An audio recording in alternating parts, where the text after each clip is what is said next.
Vous êtes bien sur le plateau de votre quotidien et week-end tous les jours, midi, 18h, 23h, sur une seule chaîne, la numéro 23 de votre satellite. Bien entendu, on reçoit tous les acteurs de la culture. Et la culture ne passe pas forcément par les livres, par la musique, mais aussi par le style vestimentaire et aussi par les chaussures. Comment? Eh bien, pour en parler, je reçois un professionnel. Il a organisé justement une expo sneakers. Qu'est-ce que les sneakers? Ne vous inquiétez pas, il va tout vous expliquer. Il est avec moi maintenant sur le plateau. J'ai l'honneur de recevoir Herbie Jean-Jacques Canoufet. Stylie, comment va? Mais ça va, surtout que je suis choqué. Herbie, c'est ton vrai prénom. C'est mon vrai prénom, c'est important pas un de le surnom. signaler parce que tout le monde va te demander ouais, mais pourquoi? Est-ce que c'est un surnom? Comment... Mais c'est une signification spéciale ou Alors en fait, c'est inspiré du jazzman Herbie Hancock.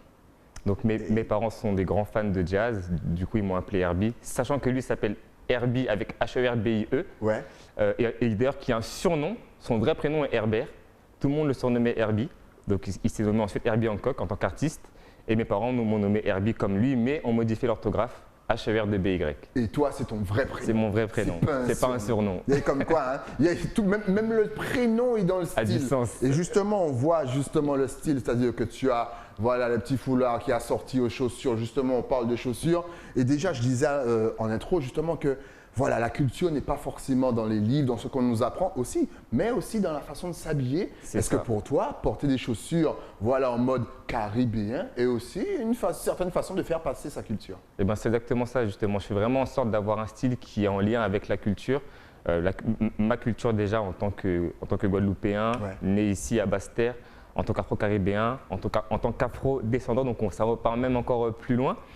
Et également en tant que grand fan de hip-hop. Ouais. Donc je fais vraiment en sorte de partager ces différentes cultures à travers mon style vestimentaire. Et en tant que fan de basket, les sneakers justement. Et tu l'as très bien dit, fan de hip-hop. Encore une fois, en Guadeloupe, on est hyper fan de hip-hop, mais pas seulement la musique, c'est vraiment une culture, une façon d'être. Justement, pour toi, comment est-ce que tu définirais cette façon d'être, cette façon de vivre hip-hop? Ben justement, c'est une culture, c'est une manière de s'habiller, c'est une manière de s'exprimer. C'est plein de choses, une manière également de consommer, une manière de voir le monde. Ça va vraiment de l'habillement au mode de vie. Vraiment, c'est quelque chose d'assez complet et qui vient de la rue. Mais sans dimension négative, hein, qui vient de la rue parce que justement c'est vraiment l'origine du hip-hop et qui depuis en fait s'élève à tous les niveaux de la société. Donc c'est clair, maintenant le hip-hop est repris partout. Il est repris encore une fois, si vous suivez les émissions, vous savez de quoi on parle, c'est repris à l'opéra, c'est repris même dans les théâtres, c'est repris partout. Et juste pourquoi ici on adore le hip-hop comme ça? Pourquoi en Guadeloupe on aime ça comme ça? C'est dans notre culture, ça vient d'où? Moi je pense que justement c'est vraiment ce fait de vivre au quotidien avec entre guillemets, les vrais gens de la rue. On a différentes expériences qu'on vit ensemble, qu'on veut partager. On a une manière de parler, un slang, donc un argot, des mots en créole, etc. qu'on va exprimer au quotidien et qui font partie justement de cette culture. Et c'est pourquoi on aime ce qui est lié à notre personne, à notre humanité. Donc c'est pourquoi je pense que le hip-hop marche bien. En plus, c'est que si on parle après de la musique, c'est très rythmé, c'est vraiment aux couleurs de notre île. Donc voilà. Ça tombe bien parce que tu as utilisé le mot juste, couleur. Parce que là encore, on peut le voir en double écran, il y a énormément de couleurs. Comment t'es venu justement l'idée d'associer tout ça avec donc, les sneakers? Et déjà, pourquoi on appelle les chaussures sneakers? Alors déjà, avant, on les appelait de base chaussures de sport, pour le sport en général. Ensuite, le tennis est un sport très populaire, donc on les appelait les tennis. Moi, je sais que ma mère, à l'époque, me disait oui, va t'acheter des tennis, par exemple. Ouais, c'est vrai ça. Alors que je ne comprends pas parce que je n'aimais pas le tennis, j'aimais le football et le basketball. Et en fait, on voit vraiment que le terme qu'on utilise pour parler des chaussures de sport est lié, on va dire, au sport dominant. Donc après, pendant très longtemps, c'était les baskets par rapport au basketball. Exact. Et depuis, en fait, les baskets se sont faufilés un peu partout. Et du coup, on utilise le mot sneakers par rapport au verbe en anglais to sneak, qui veut dire faufiler, donc aller partout. Et c'est pourquoi depuis, vu que les baskets ne sont plus que sur le terrain de sport, on les retrouve dans les bureaux, dans les salles de sport, partout. C'est pourquoi on utilise le mot sneakers depuis. C'est ouf! Est-ce que vous le saviez? Non, je suis sûr que vous ne le saviez pas. To sneak, déjà, moi je ne savais même pas que ça existait. Excellent! On a bien fait de l'inviter, Herbie. Alors, ta passion justement pour les sneakers remonte à quand? Dès petit ou c'est venu comme ça, limite un coup de foot que tu as eu vers tes 20 ans, je ne sais pas? Non, elle remonte précisément à 97. Ok, il se souvient de la date. C'est ça. Quand j'ai vu pour la première fois le film Space Jam au cinéma, donc le film de basketball avec Michael Jordan et les Looney Tunes. Ok, petite parenthèse, est-ce que tu as kiffé le 2? Non. Non, ok, voilà, encore un. Voilà. C'était juste une petite parenthèse, on est reparti. Bon, c'est pas que j'ai pas kiffé le 2, mais c'est que je ne suis plus la cible du 2. D'accord. Autant à l'époque j'avais 8 ans, Ouais. donc j'étais clairement dans la cible. Autant aujourd'hui à 32 ans. Ne vous inquiétez pas, si vous avez aimé, vous n'êtes pas tout seul, j'ai kiffé le 2 aussi. Mais on est très rares, nous sommes très rares. Donc vas-y, Tom. Et du coup, ça remonte à 97, j'ai vu Space Jam. Et à l'époque, moi, j'étais vraiment à fond dans le foot, grand fan de Thierry Henry, grand fan de Anelka. Et en fait, d'un coup, entre guillemets, j'ai commencé à basculer vers le basketball parce que j'ai découvert Michael Jordan, ses performances et précisément aussi ses baskets. Exact. Et du coup, après, j'ai commencé à me renseigner sur le basketball, à regarder des matchs à la télé, etc. Et j'ai apprécié le sport, mais encore une fois, la tenue des joueurs, leur style et les paires qu'ils portaient. Et du coup, c'est comme ça que je tombais dans les baskets. Ouais. Alors, quel a été le début, je dirais, un petit peu de ta passion avec les baskets? Est-ce que tu as commencé à les rénover? Est-ce que tu as commencé à créer? Est-ce que tu as commencé même à faire, tu sais, des petits graphes sur les baskets? Comment tu as débuté? Pas du tout. Comment j'ai débuté, c'est que j'étais plutôt bon à l'école. Ouais. Et ma mère aimait même en fait me faire des cadeaux pour me féliciter de mes bonnes notes. Et du coup, dès qu'elle me demandait un cadeau, je demandais des baskets.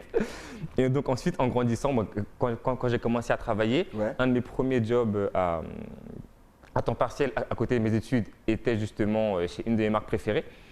Et du coup, ensuite, j'ai commencé à avoir mes propres revenus et acheter mes propres paires. Mais de base, je n'étais pas du tout dans la création ni dans le design de baskets. C'était vraiment en fait le kiff de pouvoir acheter des baskets en lien avec les joueurs que j'aimais bien. Donc Jordan, Kobe, etc. Excellent. Et c'est après qu'est venue éventuellement l'idée de personnaliser les baskets. Alors, tu as commencé ça vers quelle période justement, le fait de personnaliser les baskets? C'est très récent justement. C'est quand j'ai fait la paire que je porte actuellement au pied, la paire Culture et Diversité. J'ai pu passer en fait un concours sur Instagram et du coup je me suis dit que je postulerais justement. Le concours était pour co-créer une paire de Air Max et j'ai postulé et j'ai fait partie en fait des 20 gagnants parmi des milliers de candidatures. Ok. Et du coup je me suis dit bon c'est l'occasion en fait vu que c'est quelque chose en fait à laquelle j'avais pensé précédemment, mais je m'étais jamais dit vraiment que j'allais pouvoir co-créer ou créer une paire de baskets. J'ai postulé, j'ai été choisi. Et du coup, là, en fait, vraiment, d'entrée de jeu, je me suis dit que j'allais faire une paire qui reprend un peu une partie du patrimoine guadeloupéen. Et j'ai pensé aux madras, et c'est venu comme ça. Et du coup, j'ai directement commencé à penser aux matières, aux couleurs, etc. Et voilà. Donc, c'est très récent. Mais honnêtement, je suis vraiment content parce que ça a été un franc succès, clairement, à la fois dans l'Hexagone et également aux Antilles. Il y a beaucoup de personnes qui m'ont demandé comment acheter la paire, etc., qui l'ont acheté, qui m'ont envoyé des photos et tout. Donc voilà, ouais. Ouais, justement, parce que nous, on aime beaucoup l'originalité, surtout que maintenant, on n'aime pas porter les mêmes choses. Donc, est-ce que tu as des commandes spéciales? Est-ce qu'on peut te faire aussi des commandes spéciales à la fin de l'émission? Vous connaissez déjà toutes les adresses mail, si vous voulez lui envoyer un petit message. Ça ne mange pas de pain. Mais est-ce que certaines personnes même te passent des commandes, te disent même, ouais, je veux comme ça. Comment est-ce que ça se passe? Non, en fait, justement, c'est que c'était vraiment pour le moment, en tout cas, un one-shot. Donc j'ai co-créé la paire dans le cadre d'un programme et donc la paire a très bien marché. On me demande encore la paire mais malheureusement elle est plus disponible depuis des mois maintenant. Mais justement je ne me suis pas encore mis à fond dans le design donc on ne peut pas passer de commande pour le moment. Voilà, patienter. Parce que j'ai d'autres activités justement liées au monde de la basket et du hip-hop en général et c'est vraiment mes priorités pour le moment. Et je verrai si j'ai d'autres opportunités pour éventuellement co-créer une marque avec une marque. Mais de mon côté, je n'ai pas encore de concept même pour créer des paires comme ça de manière régulière. Alors, tu parlais d'autres activités, ça tombe bien, parce que tu es en Guadeloupe, encore une fois, je vous disais, il organise une expo spéciale Sneakers and Culture. Comment t'es venue l'idée, déjà, premièrement, est-ce que c'est quelque chose que tu imaginais déjà depuis un certain nombre de temps, ou est-ce que de seul coup, tu as dit, vas-y, je rentre, je fais une expo, hein, ça va tout de suite. Dis-nous tout. Non, alors justement, c'est quand j'ai co-créé la paire, inspirée du madras, je me suis dit qu'il fallait forcément que je trouve un moyen de faire résonner la chose aux Antilles et de venir sur place en fait. Parce que je trouve que ça aurait été peut-être opportuniste de faire une paire qui reprend justement une partie de notre patrimoine, mais de ne pas, entre guillemets, redonner, give back sur place. Et du coup, en fait, dès que j'ai fait la paire, j'ai directement eu l'idée. Il y a même des gens qui ont acheté la paire qui m'ont dit on te voit quand en Guadeloupe pour la signer, etc. Et j'avais également un projet personnel de revenir pendant quelques mois aux Antilles, en Martinique et en Guadeloupe. Et puis, bon, ben, c'est l'occasion. Et de là, j'ai commencé à spotter un peu des lieux, des personnes, etc., avec qui je pourrais travailler sur le projet.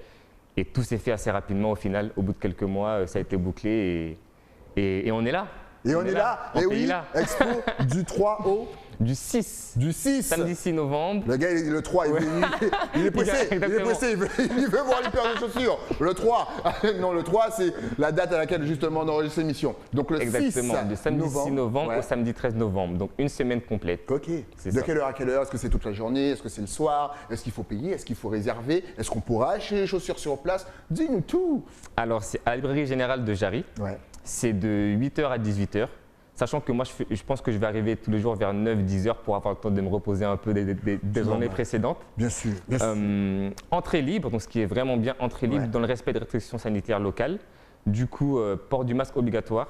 Par contre, ce qui est bien, c'est qu'il n'y aura pas besoin de passe sanitaire, vu que la librairie générale est un lieu qui est ouvert, ce n'est pas un lieu fermé. Et du coup, en fait, les gens pourront entrer et sortir comme ils veulent. Vous avez entendu? Pas d'excuses. Entrée libre et pas besoin de passe sanitaire. Exactement. Juste, vous vous lavez la main, le masque, distance de sécurité. Il ne faut pas faire n'importe quoi, sinon après, on ne pourra plus recommencer. C'est ça. Excellent.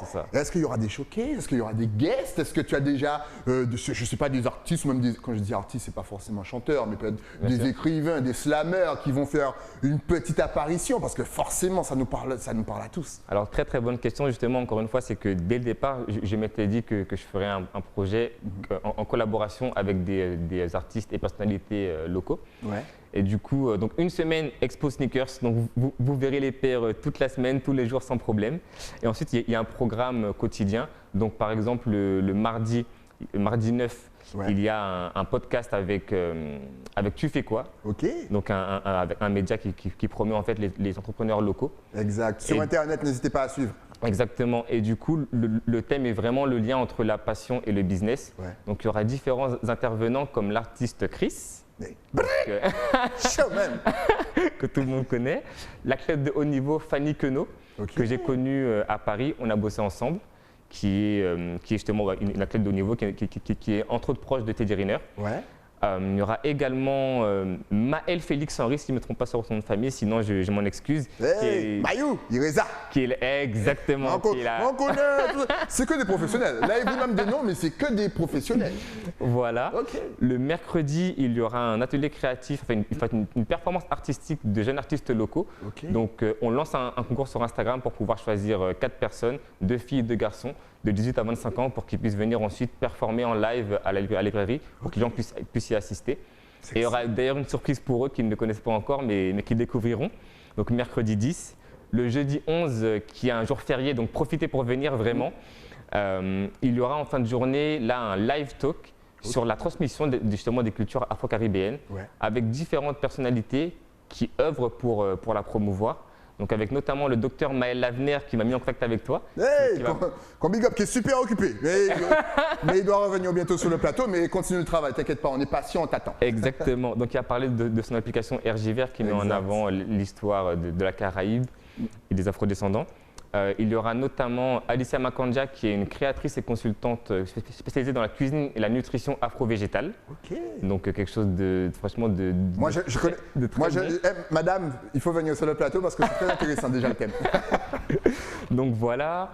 Qui d'autre pour promouvoir la... Oui, il y aura également, j'ai oublié son prénom, Marie-Josée Tyrolien Pharaon, il me semble si je ne me trompe pas, la présidente de l'association Racine et fondatrice de l'école panafricaine de Guadeloupe, qui va venir justement pour parler de ce qu'elle fait à travers l'association et l'école qui devrait ouvrir bientôt si Dieu veut. Donc voilà, différentes personnalités qui œuvrent pour promouvoir le patrimoine et la culture afro-caribéenne.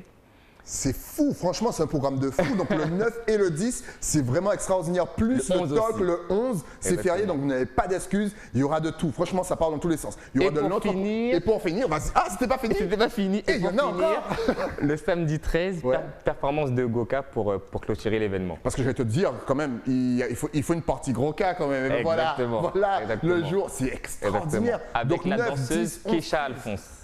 Voilà. Avec la danseuse, on n'a pas entendu son nom. Keisha Alphonse. C'est extraordinaire. Waouh. Donc, Eh bien, les gars, là, il vous a donné ventre plein, comme on dit. Là, le ventre, il est plein. Il y aura de la culture, de l'entrepreneuriat, du show, du talk, tout ça, rien que pour vous. Bien sûr, en mode fashion, puisqu'on va parler de chaussures, de sneakers. On vous rappelle que c'est tout sneak, se faufiler. Et donc, c'est pour ça. C'est extraordinaire. Là, je vais répéter ça à chaque fois. Parce qu'en vrai, je savais pas pourquoi les gens appelaient ça sneakers. C'est pour ça. Justement, tu as dit quelque chose de très intéressant.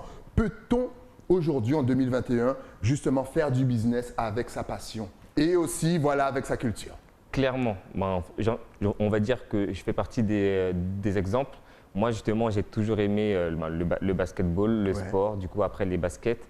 En tant que Guadeloupéen, j'ai toujours aimé également, j'ai eu la chance d'avoir des parents justement qui m'ont inculqué les valeurs et une partie du patrimoine de chez nous, donc j'en suis vraiment fier. Et à travers mes projets professionnels et personnels, je fais vraiment justement ce que je veux par rapport à ces cultures-là. Je les mets en avant et j'en vis depuis maintenant quelques années. Donc à travers mes activités de consultant pour différentes marques justement qui viennent vers moi pour avoir des retours sur des produits, des collections, etc. pour pouvoir ensuite les développer et les améliorer. J'organise des événements qui mettent en avant justement ces cultures, donc la culture afro-caribéenne et la culture hip-hop. Je crée également du contenu, donc je fais des photos, la rédaction d'articles sur l'histoire des PR, sur l'histoire du hip-hop, etc. Donc oui, c'est fou ça parce que tu es quand même très jeune et on te sent vraiment ancré dans la culture et tu n'es pas le seul. Je pense que les téléspectateurs aussi, je pense que vous avez un petit peu remarqué quand je reçois des artistes, des écrivains, ils n'ont pas encore 30 ans et pourtant vous êtes à fond. Quel a été le déclic dans votre génération d'intégrer comme ça notre culture dans tout ce que vous faites et de la rendre un petit peu internationale? Et nous sommes et on vous en remercie, bien entendu, parce que c'est un travail de fou. Mais ça a été quoi le déclic? En vrai, moi, je pense que c'est vraiment par rapport à mon éducation. Comme dit, c'est que j'ai des parents et précisément une mère qui m'a toujours baigné, qui m'a toujours fait baigner en fait dans la musique, dans la lecture. Donc j'ai toujours connu les livres de Frantz Fanon, de Aimé Césaire, la musique des Frères Desjans, la musique de Tabou Combo. C'est tout ça en fait. J'ai grandi avec ça. Et du coup, après moi, je suis né en Guadeloupe, mais j'ai vécu toute ma vie, je dirais principalement en banlieue parisienne. C'est pas grave, tu viens de Basse-Terre, tu es Basse-Terrien, tu es Guadeloupéen. Exactement. Voilà. Oui, vous avez entendu? C'est un Basse-Terrien. Oui, ne pas blaguer, mais nous faut. Vas-y. Et du coup, les grands de chez moi ont toujours été dans le hip-hop, donc c'est quelque chose que j'ai vraiment suivi et vécu à l'époque. Et donc c'est pourquoi justement, pour moi, tout tourne autour de la culture en fait, parce que tout le reste, on va dire, est éphémère. Alors que la culture, elle, est intemporelle et se transmet justement de génération en génération. Et si ce n'est pas nous qui faisons ce boulot-là, qui le fera à notre place? Justement, quels sont tes rêves, tes projets pour le futur? Déjà pour notre culture, déjà pour ton business. Et donc, est-ce que tu as des projets? Est-ce que, bon, on ne va pas trop en parler parce que tu sais comment on dit, ce qu'on dit, il faut nous laisser un baffait. Mais quels sont tes rêves? Voilà. Comme ça, ça sera bien global. Ok, assez global. Justement, encore plus œuvrer sur place, pouvoir faire des événements et d'autres projets localement. Je pense que c'est important parce que justement, j'ai eu beaucoup d'expériences dans l'Hexagone, beaucoup d'expériences également à l'étranger, à Londres, à Barcelone, aux États-Unis, à New York, etc. Et je pense qu'il est bien aussi de pouvoir œuvrer un maximum sur place. Parce que c'est important de voir les gens, c'est important de communiquer, d'échanger. Donc plus œuvrer sur place, clairement. Autre chose par rapport à la culture, pareil, trouver des concepts pour pouvoir la promouvoir au maximum et surtout en fait pouvoir collaborer avec des personnalités et structures locales parce que c'est vraiment important justement. Quand tu crées, quand tu imagines, qu'est-ce qui t'inspire justement? Est-ce que justement tu reviens au pays pour prendre un petit peu d'inspiration? Là par exemple, là tu es au pays, tu vas aller dans la nature, tu vas avoir beaucoup de vert, tu vas aller sur la plage, tu vas avoir du bleu, du jaune. Est-ce que rien que ça, est-ce que les couleurs, est-ce que la vibe déjà, même les odeurs, est-ce que ça peut t'inspirer à créer, à nous faire un petit truc de spécial? C'est une très très bonne question parce que justement, comme je dis, en fait, avant tout, je suis pas uniquement un amoureux de basket, je suis un amoureux de la vie en fait. J'aime beaucoup de choses, j'ai beaucoup de passion. C'est parce que tu es bastérien. Oui. Il y a beaucoup de choses qui me parlent en fait et qui m'affectent. Et du coup, comme tu as dit, en fait, vraiment tout ce que je vois au final m'inspire. Ça veut dire que quand je crée un post Instagram, une photo, etc., une paire ou quoi, au final, en fait, il y a plein d'inspirations que j'ai vues ou vécues précédemment, je ne me rends pas compte, mais qui m'ont inspiré. Ouais. Du coup, en effet, la végétation, la plage, ça peut être une boisson, ça peut être un bouquet, vraiment, enfin, Ah ouais, t'imagines, il prend son truc devant un jus de canne. Un jus de canne, vous avez vu la couleur de ce verre? Ok, c'est Non, parti. mais c'est exactement ça, parce que justement, enfin, j'aime beaucoup prendre des photos. Ouais. Et du coup, je prends souvent des photos qui sont assez vivantes. Et comme tu dis, encore une fois, le mot couleur est très important parce que c'est vraiment ce que je mets en avant. Et du coup, c'est vraiment des choses qui m'inspirent au quotidien. Et surtout, le ciel, Ouais. les nuages, je trouve ça irréel en fait.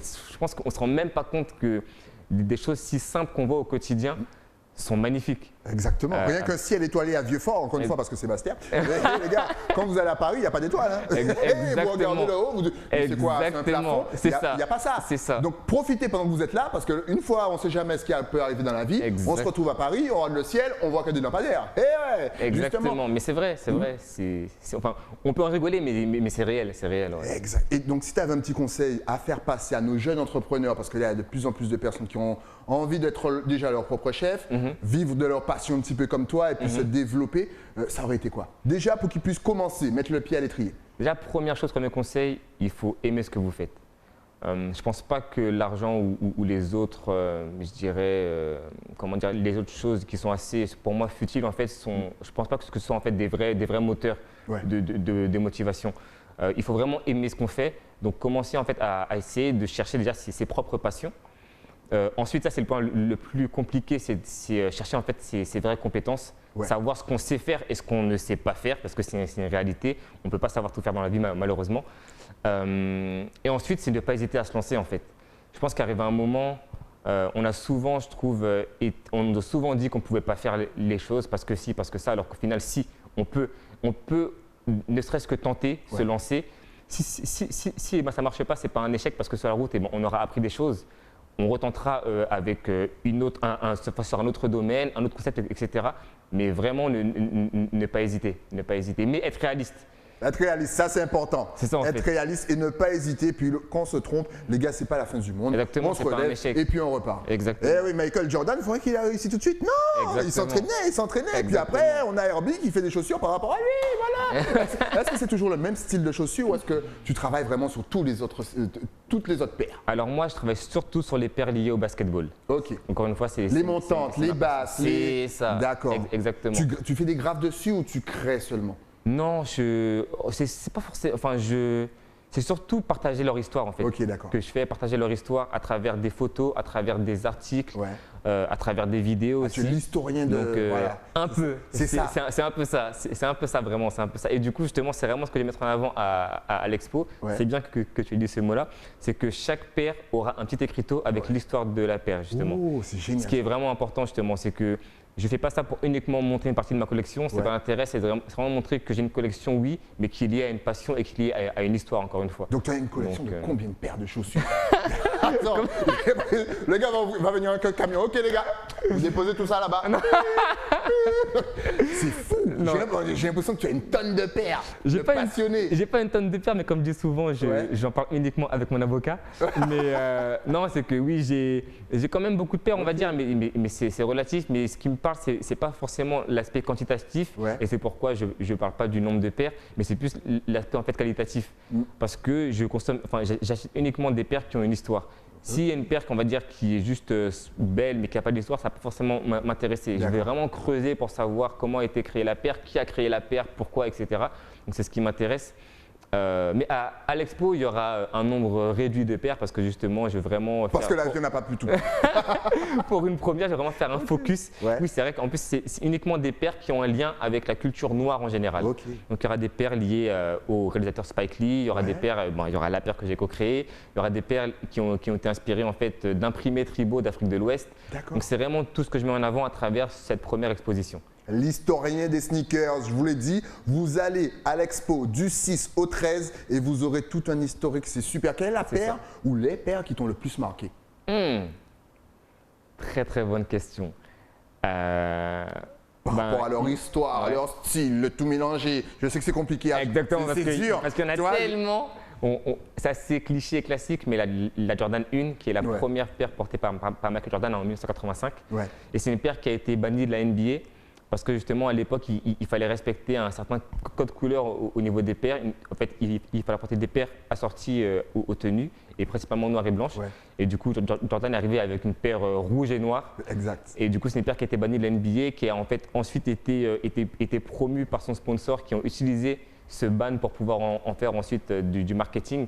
Donc du coup, c'est vraiment une paire qui m'a marqué par rapport à son histoire. La paire que j'ai co-créée, parce que c'est une première et surtout en fait c'est les retours des gens qui m'ont beaucoup marqué. J'ai eu vraiment beaucoup de messages de la part de Guadeloupéens et Guadeloupéennes qui m'ont dit que c'était une première pour eux, qu'ils étaient vraiment fiers de voir une partie de leur patrimoine sur des baskets qu'ils portent au quotidien, etc. Donc ouais. Excellent. En tout cas, on vous rappelle que du 6 au 13, eh ben voilà, il vous présente son expo. C'est un véritable historien des chaussures. Vous êtes fan, on sait, on ne va pas se le cacher. On est fan de hip-hop, on est fan de culture, on est fan de choses ici. Alors direction, bien sûr, la librairie. Herbie vous attend, il y aura des petits panneaux. Mais en tout cas, si on veut suivre ton travail, si on veut savoir où est-ce que tu es, si on veut connaître ton futur, est-ce que tu es connecté sur les réseaux sociaux? Est-ce que tu as Facebook, Instagram, TikTok? On ne sait jamais. L'adresse mail, de toute façon, tout va s'afficher juste ici. Vas-y, c'est parti. C'est ça. Donc Instagram, Herbie-Sins89, HER2BY, qui est mon vrai prénom, je le répète, pas un surnom. Sins, S-I-N-C-E, 89, qui est ma date de naissance. Excellent. On vous rappelle encore une fois que tous les fans de chaussures sont invités encore une fois. Et puis vous pouvez vous connecter avec lui au cas où si vous voulez échanger, on ne sait jamais. N'hésitez pas. Le partage est essentiel. Si justement tu avais un tout dernier message à faire passer à toute la Caraïbe, de la Guadeloupe, la Martinique, la Guyane, la Réunion, même s'ils sont loin, Saint-Martin, Sainte-Lucie, Saint-Vincent, The Via et Grenada, Barbados, Jamaïca. Oui, nous regardons tous parce qu'après, tu sais, c'est sous-titré grâce à YouTube. Vas-y, ta caméra est juste là. Tiens, Béred et portez-vous bien. Merci à toi en tout cas pour le travail que tu fais. Merci tu repasses quand tu veux nous parler de chaussures parce que nous, on est fans et on adore. On vous rappelle encore une fois, c'est du 6 au 13. Il y aura des talks, il y aura Chris, il y aura un petit peu tout le monde. Il y aura Maël Lavener qui sera là. Il y aura Mayou de Ereza pour entreprendre. Bref, vous ne pouvez pas louper le 9, le 10, le 11, le 13. Herbie vous attend. Merci à toi encore une fois. Merci à toi, merci beaucoup. Et puis on reste connecté, informé. Yes. Nous, on se retrouve bien entendu avec un nouvel invité. Mais ça, c'est après quoi? Après la pub. À tout de suite.